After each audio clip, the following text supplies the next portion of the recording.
and I Shape Your News. We help companies to manage their electronic communications, not just social media, but also blogs, electronic newsletters, website content, etc. But today we're here just to talk about LinkedIn. And we're here to talk about not only what LinkedIn is, but what LinkedIn can do for you.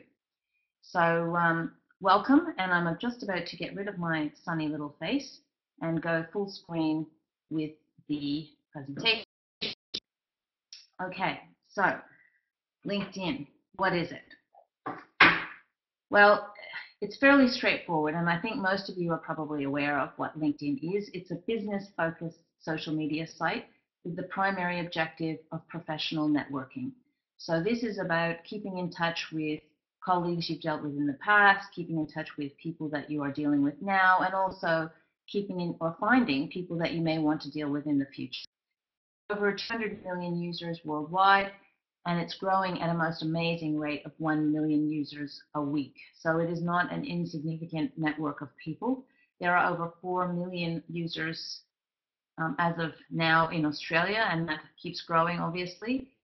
And interestingly, the statistics show that a LinkedIn user on average will visit LinkedIn 5 times per week. So it is something that people are using. It's not something where people just sign up and then forget about it. They are actually on LinkedIn using it. Now, for those of us in Coffs Harbour, we may think, oh, we're a small regional town and we're probably behind the times. Not in fact so. There are over 10,000 users in Coffs Harbour, which based on a population of roughly 70,000 is approximately 15%. And by my calculation, that puts us ahead of the average penetration in Australia. So surprisingly, Coffs Harbour is ahead of the curve on this one. So we know what it is. What is it good for? The first thing that LinkedIn is very good for is as a personal online billboard. And I might add, it's a free online billboard. It can also be a company billboard. Now, this billboard is most commonly known as your profile. The thing about your profile is, once you set up a profile on LinkedIn, people are going to find it. They're going to meet you at a party, they're going to meet you at a conference, you're going to come in and present, and they're going to go, oh yeah, who is that person? They're going to Google you, or they're going to come onto LinkedIn and conduct a search for you, and they are going to find you. So the thing you need to ask yourself is, when they find me, are they going to be impressed? Are they going to say, boy, that's Stephanie Hunt, she's someone I really want to do business with? Or are they going to say, oh, not much here, wonder who she is?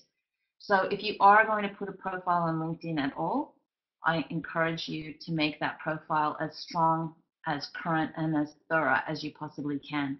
Now, one thing that LinkedIn does do for you is provide this measure of your profile strength. So next time you're looking at your own profile, have a look in the right-hand column and have a look at your profile strength. If that little ball is less than half full, it's really time to have a very urgent look at your profile, because it may be that when people are coming to look for you, they're not seeing what you would want them to see.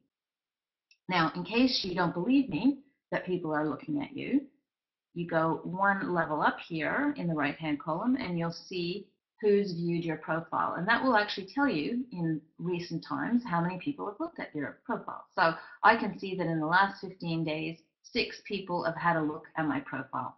And if I click on that, I can then go to the screen, which will give me more information about who has clicked on my profile. So I can see the names and the companies that these people are currently working for.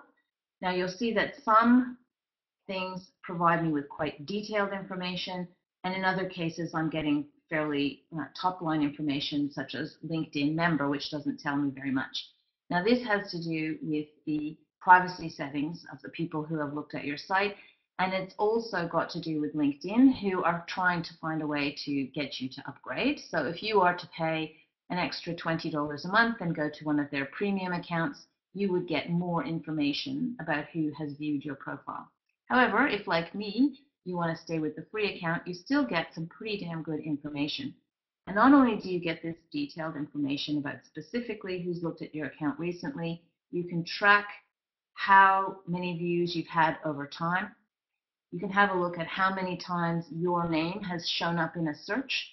Now, that's not all that valuable to me because Stephanie Hunt is a fairly common name, but perhaps if you've got an unusual name, that might be interesting information. And also you can see the industry where where people are working that have actually had a look at your site. So some pretty valuable information.